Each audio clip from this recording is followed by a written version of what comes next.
Madame, monsieur, bonsoir et bienvenue en Occitanie pour suivre au plus près de chez vous les résultats de ce premier tour des élections législatives. 49 circonscriptions à renouveler avec bien sûr des enjeux importants, à commencer par le PS hégémonique jusque-là sur ces terres, mais qui aura peut-être du mal à surnager après le naufrage de la présidentielle. La vague Macron va-t-elle tout emporter? Les Républicains vont-ils boire la tasse après la déception Fillon? Enfin, le FN va-t-il poursuivre son ancrage en Occitanie? Voilà les grandes questions auxquelles nous allons tenter de répondre ce soir grâce à notre dispositif. D'abord, en Midi-Pyrénées, avec plus d'une dizaine de points de direct où nos journalistes vous feront vivre cette soirée depuis les circonscriptions test que nous avons choisies, mais également depuis les états-majors des principaux partis. Ici, en plateau, à mes côtés, Patrick Noviello qui co-animera cette soirée. Laurent Dubois, notre politologue, sera également là pour analyser les résultats de ce premier tour. Résultats que nous dévoilera Pascal Lagorce dès qu'ils lui parviendront. Et les premiers ne devraient pas tarder. Et bien sûr, de nombreux invités également à nos côtés. Les premiers, vous les découvrez, sont déjà là. Voilà donc pour Midi-Pyrénées. Mais je vous l'ai dit en ouverture, nous sommes en Occitanie et nos équipes sont donc également mobilisées en Languedoc-Roussillon autour d'Anne-Sophie Mandroux. Anne-Sophie, bonsoir. Alors, vous aussi, un important dispositif vous entoure ce soir. Oui, bonsoir Pierre-Jean, bonsoir à tous et bienvenue ici sur le plateau de Montpellier. Effectivement, toutes nos équipes sont mobilisées pour vous faire vivre au plus près cette grande soirée des législatives, ce premier tour. Nous serons en direct des 5 départements, Pyrénées-Orientales, Lozère, Aude, Gard et Hérault. Stéphane Ratineau est à mes côtés, évidemment, pour vous faire vivre cette soirée. Florent Hertmann sera également là pour vous donner tous les résultats. Et puis notre politologue Emmanuel Négrier pour les analyses. On va également accueillir de nombreux invités sur ce plateau. Vous reconnaissez peut-être déjà installé Philippe Sorel, le maire de Montpellier. Sachez qu'il y a 23 députés à élire ici côté Languedoc-Roussillon. Et je vous annonce d'ores et déjà qu'il va y avoir des surprises et des résultats très vite. Alors revenez vite vers nous. Merci Anne-Sophie. Voilà donc ce que l'on pouvait dire sur notre dispositif Premium. En clair, ce qui se passe sur votre écran de télé. Mais vous le savez, Internet est désormais devenu incontournable pour nous, pour vous, pour les candidats et pour leur parti. Et Fabrice Valéry, c'est vous qui allez nous suivre cette soirée sur Internet avec toute votre équipe à l'intérieur de la rédaction de Toulouse. Alors cette soirée 2.0, comment s'annonce-t-elle? Eh bien, Pierre-Jean, toutes les équipes numériques à Montpellier et à Toulouse de France 3 Occitanie sont mobilisées ce soir pour vous faire vivre une véritable expérience double écran. Vous êtes devant votre téléviseur, vous regardez la soirée électorale présentée par Pierre-Jean et puis en même temps sur votre tablette, sur votre smartphone ou sur votre ordinateur, eh bien, vous pouvez suivre notre direct, minute par minute, des infos considérables, des résultats évidemment. Vous pourrez reconsulter tous les résultats tout au long de la soirée. Vous pourrez retrouver tous nos articles de fond également, et puis des tweets, des photos, des vidéos envoyées par nos équipes sur place. Donc vraiment, c'est la soirée double écran. Merci Fabrice, on vous retrouve tout de suite donc sur Internet. Alors Patrick, je l'ai annoncé en ouverture de cette émission, mais on va y revenir en détail avec vous. Quels enjeux pour ce scrutin en Occitanie, sans doute le plus incertain depuis le début de la Ve République? Sans doute, Pierre-Jean, une région Occitanie écartelée politiquement à l'ouest, en ex-Midi-Pyrénées. La dynamique En Marche pourra-t-elle rayer de la carte l'hégémonie PS-PRG qui détient actuellement 22 sièges de députés sur 26? Tsunami, séisme, les termes les plus catastrophistes ont été utilisés dans la presse ces derniers jours pour prédire la défaite aux socialistes. Et puis à gauche toujours, si En Marche l'emporte en Midi-Pyrénées, est-ce que la deuxième force politique s'appellera la France Insoumise, supplantant ainsi les Républicains, mais aussi le PS évidemment? Alors à l'Est, à présent, autrement dit en ex-Languedoc-Roussillon, le FN va-t-il renforcer, voire multiplier ses bastions acquis lors des dernières élections régionales, ou au contraire, là aussi, être victime de la vague Macron? Pour exemple, l'affrontement Maria-Sarah-Gilbert Collard dans le Gard sera un bon indicateur. Réponse donc ce soir, peu avant minuit, même si on y verra plus clair au fil de la soirée. Merci Patrick pour cette première analyse. Premier chiffre de cette soirée, celui de l'abstention à 17h. Alors Laurent Dubois, vous êtes notre politologue, je le rappelle, abstention record. Oui, et c'est pas un truc de concours agricole, l'abstention, hein. C'est pas la médaille du meilleur reproducteur, la médaille d'or. L'abstention, c'est un véritable enjeu parce que ça pèse sur le jeu électoral. Hein, ce qu'on disait Emmanuel Bompard tout à l'heure, c'est-à-dire Quand il y a une abstention aussi forte, ça veut dire qu'il n'y a pas de triangulaire. On se dirige vers des duels, parce que mécaniquement, pour être qualifié au second tour, éventuellement pour ce 3 à 3 ou 4, il faut passer la barre des 12,5% des suffrages des inscrits, pardon, c'est pas possible. Première remarque, donc, on n'aura pas de triangulaire. Deuxième remarque, l'abstention, elle est souvent différentielle. Elle ne s'applique pas de la même manière dans tous les camps. C'est parfois une abstention qui touche plus les quartiers populaires. C'est parfois une abstention qui, au contraire, préserve les électeurs les plus âgés, qui, eux, ont plutôt une inclinaison plus conservatrice. Au bon sens du terme ou mauvais, c'est pas le sujet, mais c'est une question sociologique. Donc cette abstention, encore une fois, c'est pas juste un petit chiffre que l'on donne parce qu'il faut le donner, c'est vraiment une clé du scrutin. Pascal Lagorce, illustration avec d'ores et déjà un premier résultat où il y aura un duel en Ariège. Absolument, Pierre-Jean, et un premier résultat qui pourrait bien préfigurer de ce qui va se passer ce soir pour le Parti socialiste, c'est dans l'Ariège, la première circonscription. C'est celle de fois la plus peuplée du département. L'intersocialiste, on le sait depuis longtemps, eh bien, le Parti socialiste est tout simplement éliminé ce soir dans cette première circonscription de l'Ariège. On aura donc un duel entre La République En Marche, Jérôme Azéma, 31,35%, et la France Insoumise, la candidate Bénédicte Taurine. Ce résultat ne surprendra personne, Manuel Bompard non plus, puisque Jean-Luc Mélenchon, au premier tour de l'élection présidentielle, était arrivé en tête dans ce département de l'Ariège avec quasiment 28%. Et il se murmure aussi que cette élimination du PS pourrait se généraliser dans l'Ariège sur les deux circonscriptions. Ça voudrait dire que ça va pas bien du tout pour le Parti socialiste ce soir. C'est clair, voilà pour ce premier résultat. Patrick, on va maintenant s'intéresser aux circonscriptions test que nous avons choisies. Oui, on part tout de suite pour le Tarn-et-Garonne où le FN était arrivé en tête au premier tour de la présidentielle dans les deux circonscriptions. Christophe Nédart, vous êtes à Montauban. Est-ce que les frontistes se voient déjà au second tour ou est-ce encore prématuré ? Écoutez Patrick, ils sont plutôt confiants. Un mot déjà de l'ambiance dans cette permanence de Thierry Vialon. Pour l'instant, pas grand monde. Ils sont une dizaine de militants dans cette petite permanence assez exiguë du centre-ville de Montauban. Thierry Vialon, le candidat du FN dans cette première circonscription, n'est pas là. Il a participé d'abord au dépouillement et à l'heure où je vous parle, il est à la préfecture où il est en train de suivre avec attention l'évolution des résultats. Mais vous le disiez, oui, ils sont plutôt confiants parce qu'ils se disent qu'ils ont une bonne chance ici de remporter un voire deux sièges de députés. Thierry Vialon, qui je vous le rappelle est opposé ici à Valérie Rabault, qui est donc la députée PS sortante, et également à un candidat de La République En Marche, Pierre Mardégan. Ici on suit évidemment aussi les résultats de la deuxième circonscription avec un duel très attendu entre le frontiste Romain Lopez et Sylvia Pinel, la députée sortante PRG, qui elle a bénéficié du soutien de La République En Marche, qui ne lui a pas opposé de candidat. Donc voilà deux duels à suivre avec attention ici du côté du Front National. Merci Christophe. Autre territoire à enjeu, celui de la 9e circonscription de Haute-Garonne, le sud de Toulouse, jusqu'à Portet-sur-Garonne et Lagardelle-sur-Lèze.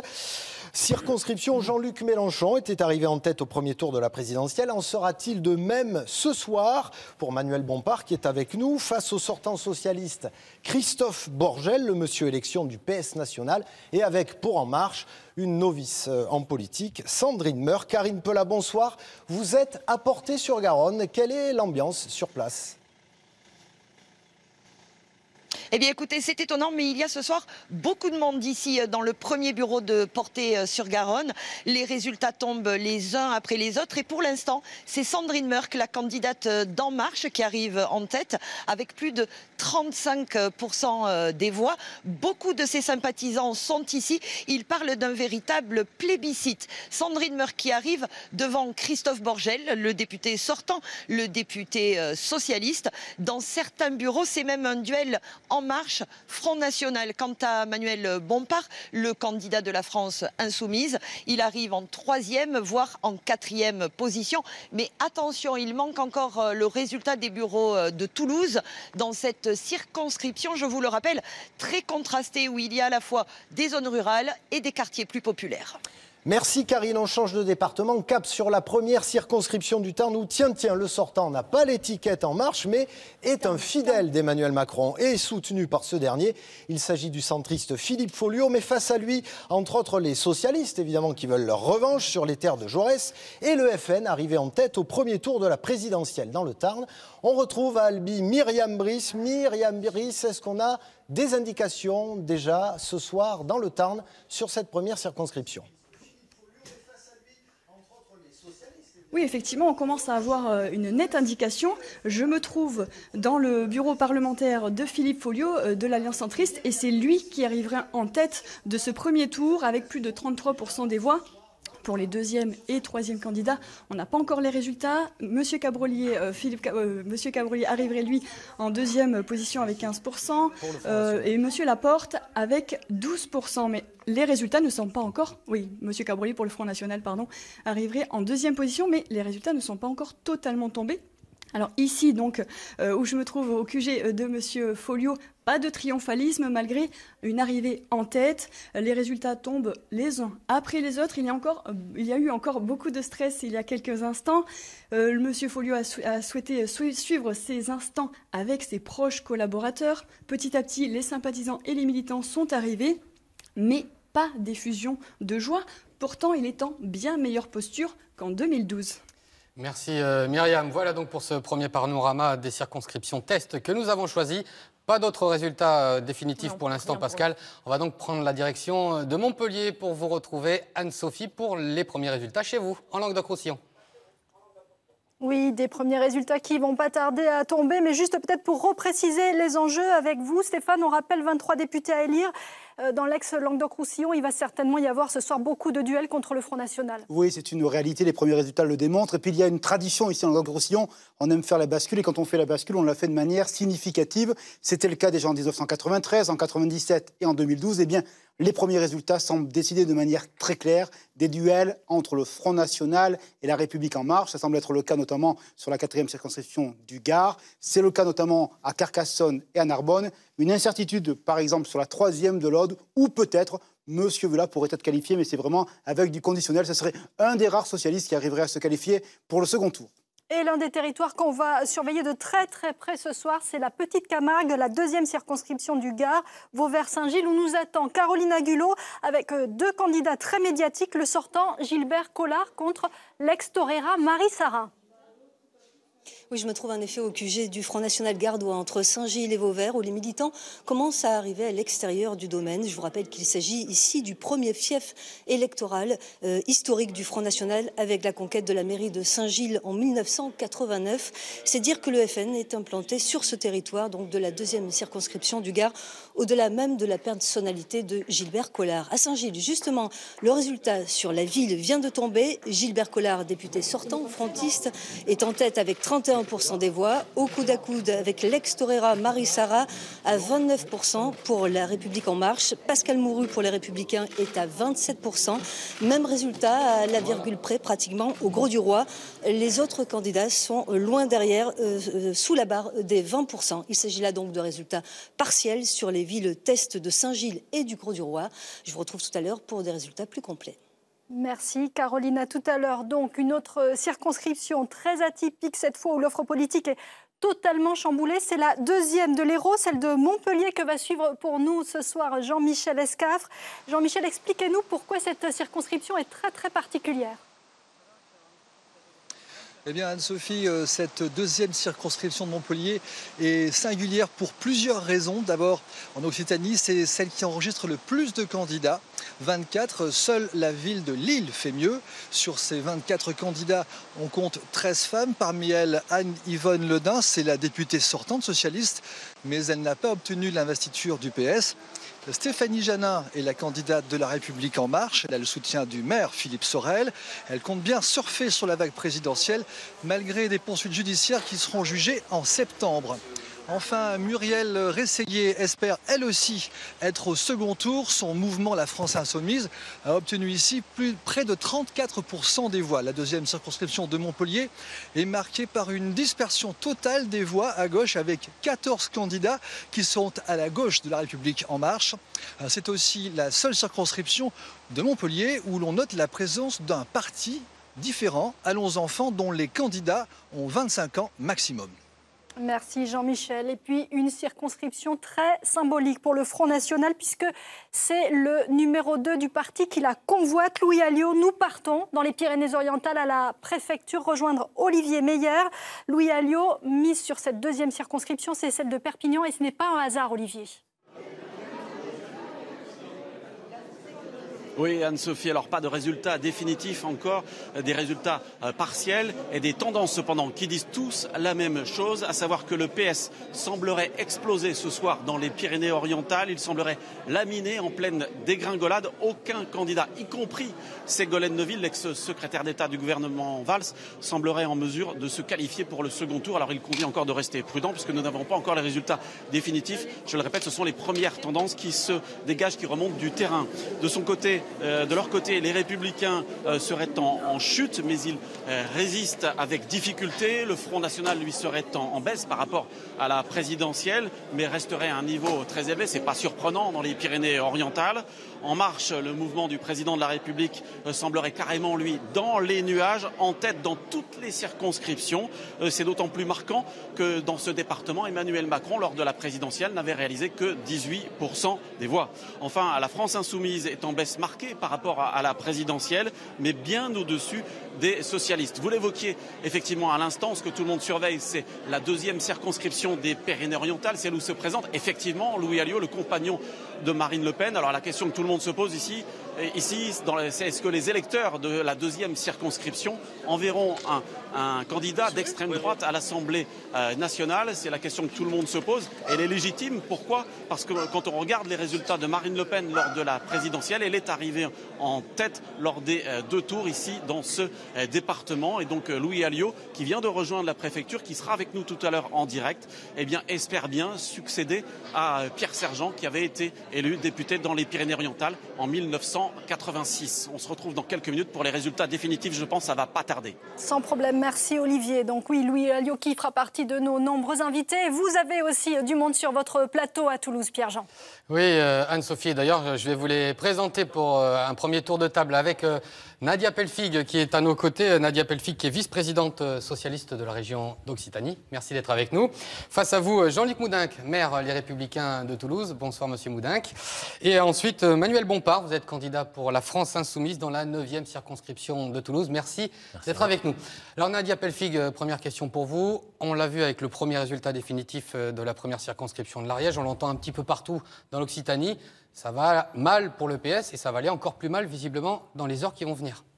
Il semblerait effectivement, à dire vrai, tout cela était assez prévisible, donc je ne vais pas dire que je suis surprise ce soir. Je pense que très clairement, le Parti socialiste a déçu, le quinquennat a déçu, la gauche était divisée, et lorsqu'on déçoit et que nous sommes divisés, nous perdons. Il nous faut donc tout refonder, que ce soit les idées, les pratiques, mais également les hommes et les femmes qui demain construiront cette gauche. Moi, je crois à une gauche écologique et sociale. Nous n'avons pas été en capacité de démontrer qu'on avait des réponses à un monde qui était en mutation sous beaucoup d'aspects, sur le monde du travail, sur l'écologie, sur l'environnement, sur les énergies.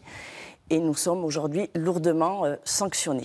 Est-ce que l'OPA Macron a parfaitement réussi, j'ai envie de dire, sur les candidats, même certains socialistes, et surtout sur les électeurs?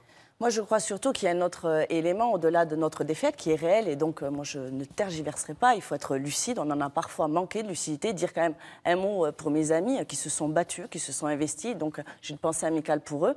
L'OPA Macron, il y a aussi une abstention extrêmement importante. Je crois qu'on se situe finalement dans le prolongement du scrutin présidentiel, où on choisit aujourd'hui un homme dont on pense qu'il peut sauver la situation. Les électeurs ont souhaité être cohérents avec ce choix. Beaucoup aujourd'hui ont démontré un faible enthousiasme avec une abstention extrêmement forte. Je crois aussi que ça démontre qu'on est dans une 5e République à bout de souffle, où la place de la démocratie est trop faible aujourd'hui. Et donc ça aussi demandera un travail d'analyse des institutions pour retrouver une démocratie dynamique avec une vraie participation. Parce que les abstentionnistes nous disent aujourd'hui, je ne connaissais pas mon candidat, ou alors je voulais montrer mon mécontentement. Et alors malgré tout, malgré des candidats qui ne sont pas connus, une vague, on l'a dit, de candidats Macron au second tour, Jean-Luc Moudenc, vous ne vouliez pas d'opposition frontale avec Emmanuel Macron, mais des républicains constructifs. Est-ce que vous pensez que votre discours a pu être entendu aujourd'hui par les électeurs ? Mon discours n'était pas celui de mon parti. Mon parti a décidé, au début de ce temps électoral, d'aller à la confrontation avec le président de la République. Moi, j'ai pensé au contraire qu'il fallait prendre acte de l'élection du président et dire qu'on voulait coopérer avec lui tout en restant nous-mêmes. C'est la raison pour laquelle j'ai soutenu mes amis de LR et du LUDI. Moi, je pense que les Français n'étaient pas prêts pour une cohabitation et que l'idée que porte Emmanuel Macron, à savoir dépasser les clivages, c'est une idée qui intéresse les Français. C'est-à-dire les Français veulent qu'on essaye. Ils ne savent pas si ça va marcher. Et on le voit avec beaucoup d'abstention. Ça veut dire qu'il y a aussi un certain attentisme. Mais il faut essayer. Bon, cette ligne-là, elle est restée minoritaire. Je le déplore parce que cette ligne-là, elle est aussi la prise en compte d'un désir de renouvellement profond de la vie politique française qui ne date pas de maintenant. Vous savez, il y a 3 ans à l'élection municipale, moi j'ai renouvelé à 82% ma liste, 82% d'élus qui n'ont jamais été élus, avec 50% de société civile. Il n'y avait pas Emmanuel Macron à l'époque. Mais je sentais que le désir de renouvellement était déjà à l'œuvre et il a explosé à l'occasion de l'élection présidentielle. Et maintenant, il est confirmé ce soir avec les législatives. Les Français sont assez logiques. Manuel Bompard, juste avant de vous donner la parole, on me signale qu'à Montpellier, monsieur le maire de Montpellier souhaite réagir à ce que vient de dire le maire de Toulouse. Monsieur Sorel, c'est à vous. Elle est devant lui. Monsieur Sorel, vous avez le même discours que monsieur Moudenc, grosso modo, non? Oui, d'abord, je voudrais saluer mon ami Jean-Luc Moudenc, maire de Toulouse et président de la métropole toulousaine. Saluer tous les invités qui sont sur le plateau de France 3 à Toulouse.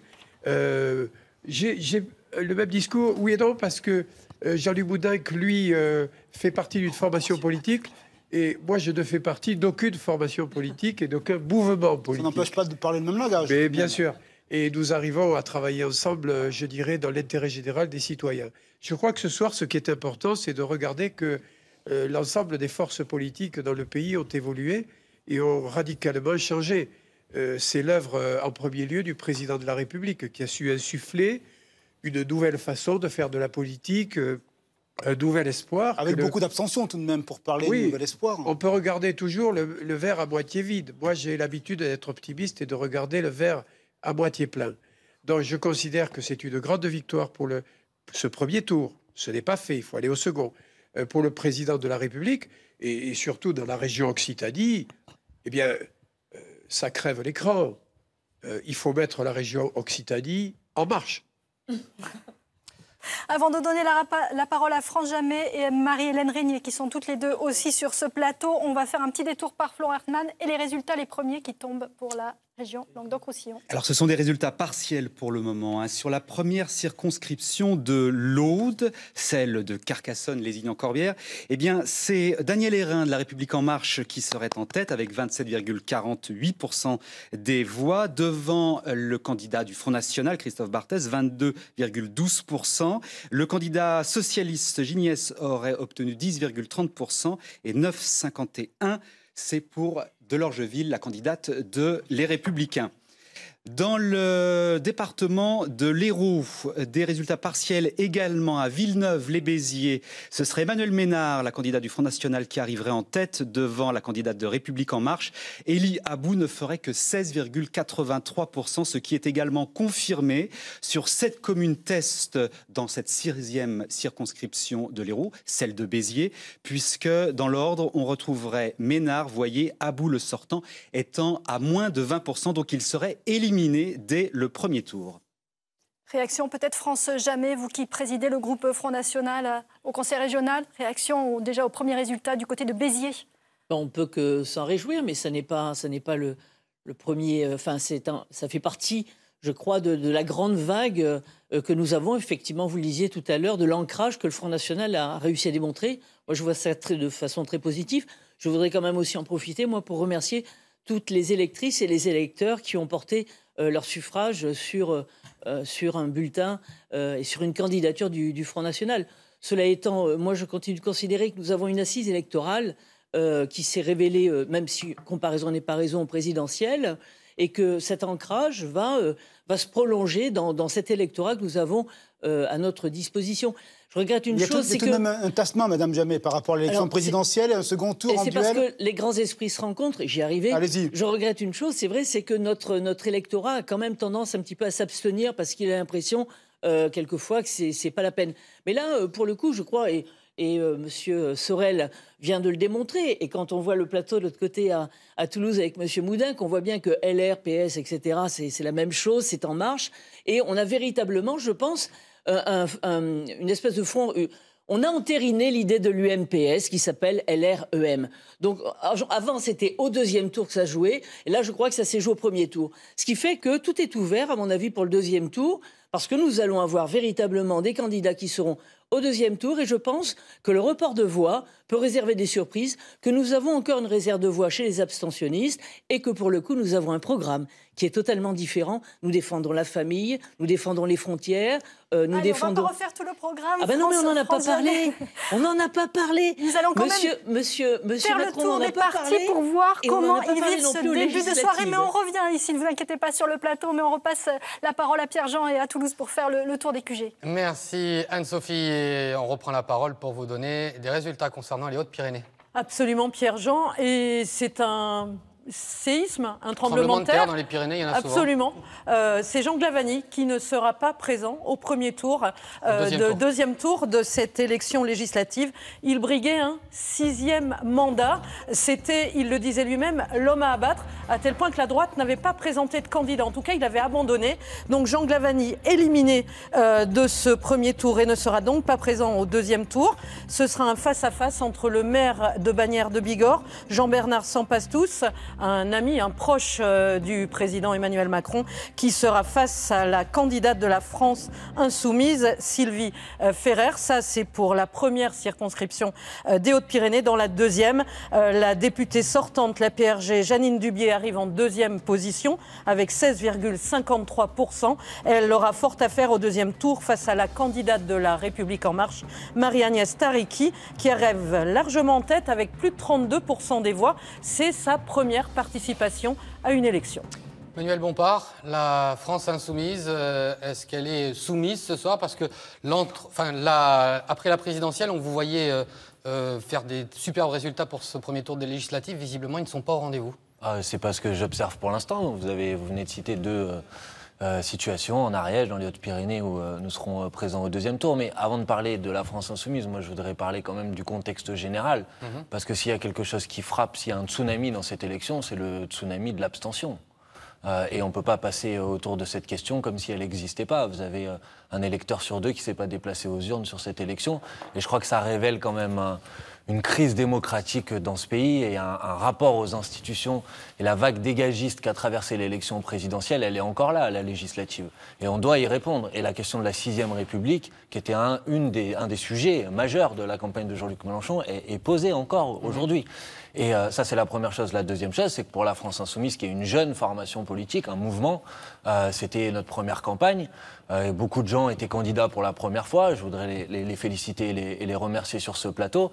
Et il y a un travail d'enracinement avec des dizaines de second tours où la France insoumise sera présent dans une campagne qui, pour l'instant, a été un peu masquée. Manifestement, M. Macron voulait masquer ses intentions, réellement. Et heureusement, certains journalistes, par exemple, ont sorti le projet du Code du travail. Je pense qu'il va y avoir une vraie campagne de deuxième tour maintenant, où les gens vont être appelés à ne pas donner les pleins pouvoirs à M. Macron. Je crois que ça va être la question qui va marquer ce deuxième tour. Merci pour cette première analyse. Vous parliez d'Emmanuel Macron, des candidats En Marche. Et bien justement, nous allons nous rendre dans la 4e circonscription de Haute-Garonne. Où nous attend Stéphanie Bousquet dans un des QG des candidats de La République En Marche.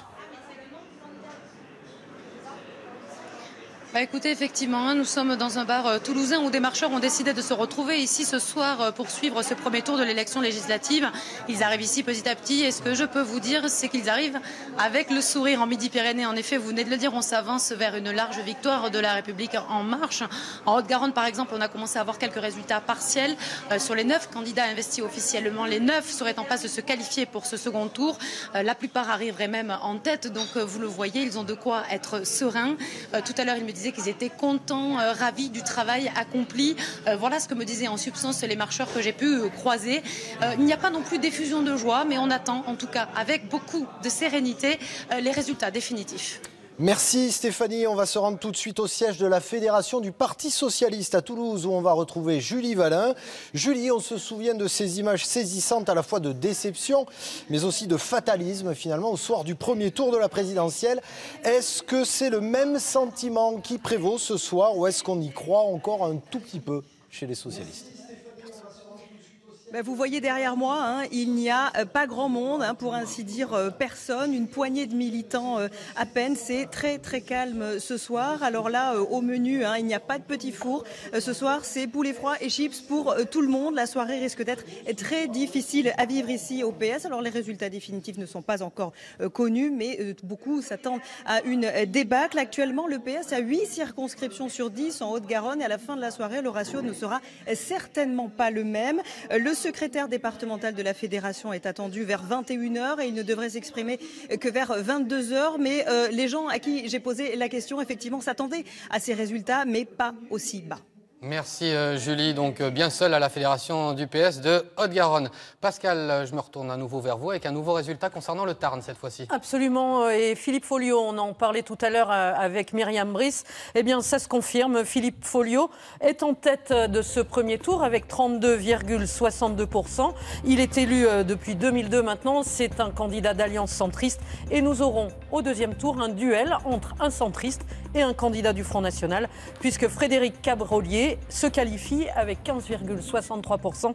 Juste un chiffre, le score du Parti socialiste qui est à 8,84% à Albi, Castres, etc., des terres qui autrefois étaient socialistes. Philippe Folliot, Alliance centriste, mais soutenu par La République En Marche. On va maintenant retourner à Montpellier avec vous, Anne-Sophie, pour un autre tour d'horizon des QG des principaux partis.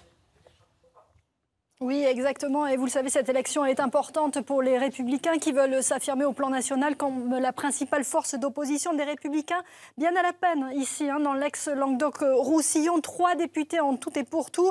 Un dans les Pyrénées-Orientales, un en Lozère et un à Béziers. Elie Abou en difficulté donc ce soir. On va rejoindre Valérie Luxet qui est dans son QG à Béziers où on fait un peu grise mine.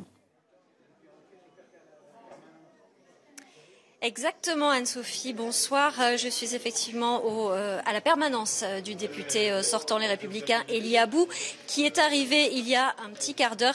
Et je dois vous dire qu'ici, c'est la déception, évidemment, qui prévaut au vu des premiers résultats de 7 communes tests. Mais il faut rester prudent, car à Béziéville, les bureaux n'ont fermé qu'à 19h. Il faut donc attendre pour avoir des résultats un petit peu plus concrets sur cette 6e circonscription de l'Hérault. Vous l'avez dit, Elie Abou est le seul député Les Républicains sortant du département de l'Hérault. Et ce soir, il est effectivement en mauvaise posture puisque d'après les premiers résultats qui sont arrivés, il ne serait qu'en 3e position, en deçà des 20%. Emmanuel Ménard, la femme du maire de Béziers, Robert Ménard, soutenue par le Front National, arrive en tête dans toutes nos communes tests, suivie de loin par Isabelle Voyer, la candidate de La République En Marche, et derrière donc Elie Abou. Et en 4e position, ce serait David Garcia, le candidat de la France Insoumise, qui réaliserait un score très honorable à 2 chiffres sur certaines communes. Donc il faut attendre encore un petit peu ce soir pour avoir des résultats complets sur cette 6e circonscription de l'Hérault. Mais compte tenu de l'abstention, si le trio de tête se confirme, eh bien Elie Abou serait éliminé ce soir. Merci Valérie. Soirée décisive, importante aussi pour le Front National qui espère faire des gros scores également dans le département de l'Aude, une de ses terres de conquête, comme va nous l'expliquer Alexandre Grelier, qu'on va retrouver dans le QG du FN à Trèbes, tout près de Carcassonne. Pas d'effusion de joie ici, au quartier général du Front National à Trèbes, dans l'Aude, au moment de l'annonce des premiers résultats, des premières projections de la future Assemblée nationale. Pourtant, le Languedoc-Roussillon sera particulièrement surveillé par les instances du parti. En effet, la capacité du Front National à constituer un groupe à l'Assemblée nationale se joue en partie ici, dans les 5 départements de l'ex-région Languedoc-Roussillon. Petit rappel, au premier tour de la présidentielle, Marine Le Pen était arrivée en tête dans 18 des 23 circonscriptions de Languedoc-Roussillon. Le Front National espère transformer l'essai et arriver en tête dans 18 ou 19 circonscriptions, avec de gros espoirs sur la deuxième du Gard, où la candidature est incarnée par Gilbert Collard, ou la deuxième circonscription des Pyrénées-Orientales, où c'est Louis Alliot qui emmène la candidature du Front National. Mais ce ne sera que la moitié du chemin. En effet, la faible participation rend difficile la perspective de triangulaires qui sont toujours favorables au Front National. Petit rappel, en 2012, Gilbert Collard avait été élu. C'était le seul député Front National de la région Languedoc-Roussillon. Oui, on va s'arrêter tout de suite sur la deuxième circonscription des Pyrénées-Orientales où l'on va rejoindre à la préfecture Olivier Meyer en compagnie de Louis Alliot, justement.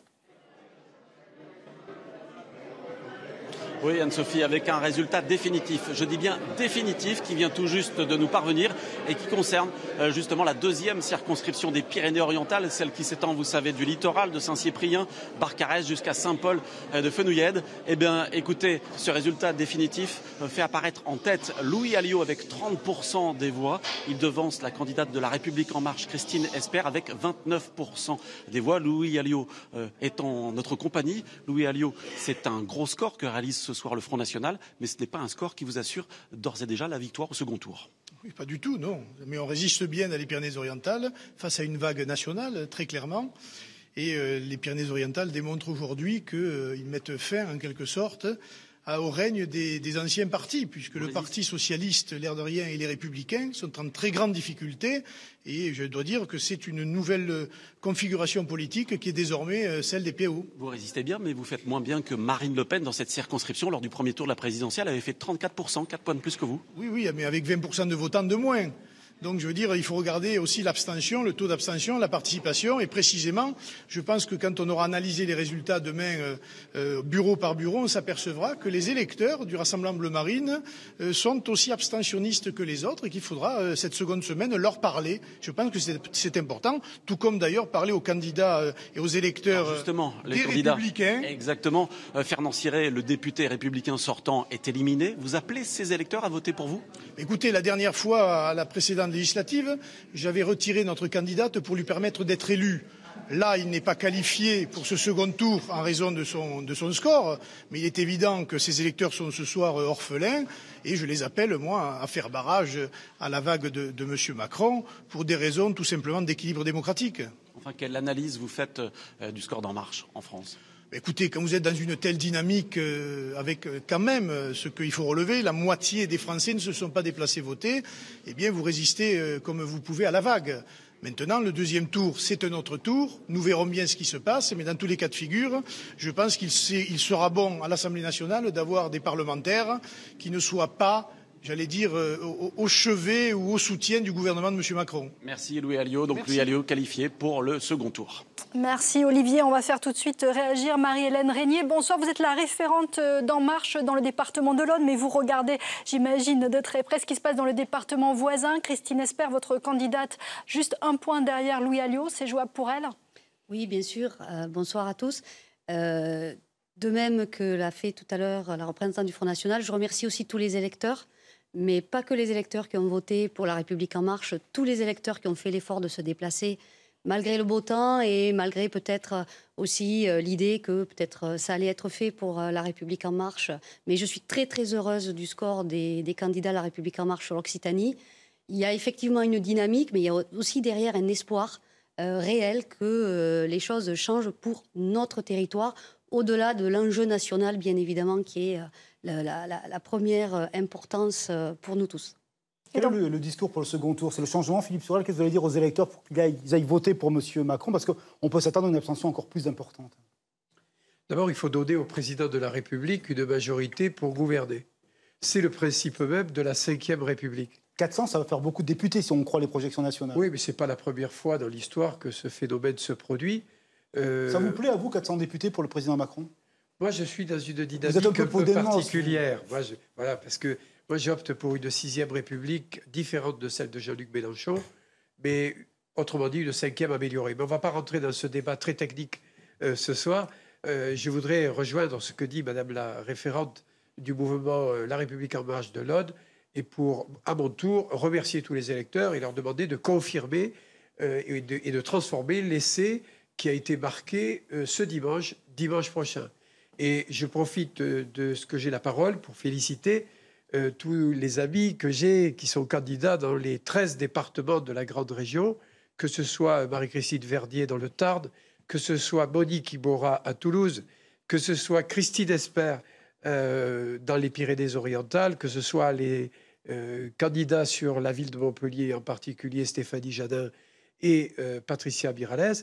Et j'ajoute également Mireille Robert et Daniel Hérin, qui font 2 formidables campagnes dans les hauts cantons de l'Aude, à Carcassonne et à Limoux. Voilà, allez, il ne nous reste que 5 minutes dans cette première partie d'émission. Peut-être des résultats supplémentaires, Florent ou Stéphane? Juste une information. Thierry Procida, le candidat Les Républicains UDI sur la première circonscription du Gard, eh bien, il est éliminé et il a déjà réagi il y a quelques minutes en disant qu'il soutenait le mouvement République En Marche. Et pour préciser quelque chose sur le Parti Socialiste, ça se joue à quelques voix près pour la qualification de M. Violas sur la 3e circonscription de l'Aube. C'est un duel avec le Front National, la candidate La République En Marche étant largement en tête sur ce territoire rural. Allez, on passe le relais à Toulouse et à Pierre-Jean. Merci Anne-Sophie. On va prolonger le débat avec nos invités également ici en plateau, à commencer par Manuel Bompard de la France Insoumise. Tout à l'heure, je disais que vous étiez peut-être soumis, mais en l'occurrence, vous êtes pratiquement partout devant le Parti Socialiste. Est-ce que c'est une première victoire pour le mouvement de Jean-Luc Mélenchon ? Non, mais encore une fois, le contexte général fait que c'est difficile de parler de victoire. Mais c'est vrai que ce qu'on observe aujourd'hui, c'est que la France Insoumise est la première force d'opposition sociale et écologique dans ce pays. Et pour une jeune formation politique, il y a un travail d'enracinement qui est en cours et qui se démontre là par des présences au 2e tour dans un grand nombre d'endroits. Après, on ne va pas en rester là. Maintenant, encore une fois, il y a un 2e tour de cette élection et je pense qu'il va être important. Et il faut que les gens qui nous écoutent sachent que même si la campagne du 1er tour a été un petit peu escamotée, en réalité, maintenant, les enjeux sont assez clairs. Déjà qu'ils aillent voter. Hein. Bien sûr qu'il faut qu'ils aillent voter. Moi, je les appelle à aller voter plus massivement la semaine prochaine qu'aujourd'hui, notamment parce qu'il y a des enjeux importants derrière cette élection. M. Macron veut détruire le code du travail. Je crois que les gens vont s'y opposer. M. Macron veut augmenter la CSG sur les retraites. Je crois que les gens vont s'y opposer. M. Macron veut supprimer la moitié de l'impôt sur la fortune. Je crois que les gens vont s'y opposer. Donc il y a des enjeux très importants dans cette élection. Il va y avoir des candidats de la France Insoumise dans un grand nombre de 2e tours.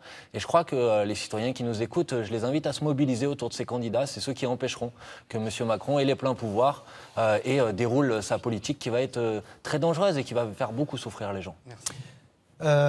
On l'a dit, on l'a entendu dire également sur le plateau de Montpellier, notamment par la représentante du Front National, Jean-Luc Moudin, qu'aujourd'hui, finalement, c'était plus le MPS, mais c'était tout le monde chez La République En Marche, à droite, notamment les Républicains. Qu'avez-vous à lui répondre ce soir ? Bon, écoutez, je ne vais pas répondre à Mme Jamet, qui, je crois, était dans une démarche de polémique et qui récitait son éléments de langage. Son programme, voilà. Ce que je crois, c'est qu'on peut tout à fait rester fidèle à ses valeurs, les miennes, c'est la droite et le centre, tout en travaillant avec des personnes qui ne sont pas de même sensibilité. Et on le fait de manière assez courante au plan local. On le fait au plan municipal. Et au fond, l'idée des Français, c'est de dire, sur la proposition d'Emmanuel Macron, pourquoi on n'essaierait pas de le faire au niveau national. Et donc, comment travaille-t-on ensemble alors qu'on reste différents ? C'est un enjeu et je crois que ça vaut la peine d'essayer. Nadia Pelfig, une dernière réaction en 30 secondes, s'il vous plaît. En 30 secondes, oui, une majorité pour En Marche. Moi, ce qui m'intéresse aujourd'hui, c'est pour quel contenu. Vous parliez d'agir. Aujourd'hui, je pense qu'aucun autour de cette table ne sait ce qui va être défendu par les députés En Marche dans l'hémicycle. Et je pense qu'il faut que ce soit en lien avec les territoires. Moi, j'ai une question. Ceux qui seront élus dans nos territoires, qu'est-ce qu'ils diront ? Pour la LGV, ici, on a toujours su faire le PAC. Quand on fait la loi, on ne le fait pas hors sol, on le fait en lien avec les territoires. C'est ce qu'on essaie de faire à la région Occitanie. Merci d'avoir été avec nous. On va quitter l'antenne d'ici un peu plus d'1 minute 30. Mais vous le savez, l'information et ces élections continuent sur le web avec vous, Fabrice. Que se passe-t-il justement sur notre site internet ? Oui, je vais vous montrer quelques exemples de ce que l'on peut voir sur le live, la soirée en continu sur notre site internet France 3 Occitanie. Premier exemple des résultats, évidemment. Regardez, ça c'est le résultat de la 3e circonscription de l'Aveyron. Vous pouvez le retrouver, le lire, le relire, le partager, faire tout ce que vous voulez. Qu'est-ce qu'on trouve aussi, parce que ça peut vous intéresser quand même, ce sont des résultats dans vos villes. Par exemple, je prends cet exemple de Nîmes avec des résultats partiels sur certaines circonscriptions. C'est intéressant pour les Nîmois de voir un peu comment ils ont voté. Je peux vous montrer un 3e exemple, des articles de fond, parce qu'on a parlé tout à l'heure du séisme qui secoue les Hautes-Pyrénées avec l'élimination de Jean Glavany. Eh bien, vous pouvez y lire déjà sur notre site un article qui explique le contexte de cette élimination. Et puis, 4e exemple, ce sont des petites infos, des petites choses comme ça qui sont très intéressantes. Tiens, dans le Tarn-et-Garonne, à Castelsarrasin, Sylvia Pinel, qui est en lutte avec le Front National Romain Lopez, a 7 voix d'avance seulement dans cette commune de Castelsarrasin. Merci Fabrice et on invite tout le monde donc à se rendre sur notre site France 3 Occitanie. Voilà pour cette première tranche. D'autres résultats, d'autres réactions, d'autres analyses dans un petit quart d'heure. À partir de 21h15, nous nous retrouverons ensemble, en tout cas pour les téléspectateurs de Midi-Pyrénées. Si vous êtes en Languedoc-Roussillon, c'est Anne-Sophie Mandroux et Stéphane Ratineau qui vous accueilleront d'ici un quart d'heure sur leur plateau. Alors restez sur la 3, c'est croyez-moi le meilleur endroit pour suivre ces législatives. À tout à l'heure. Merci.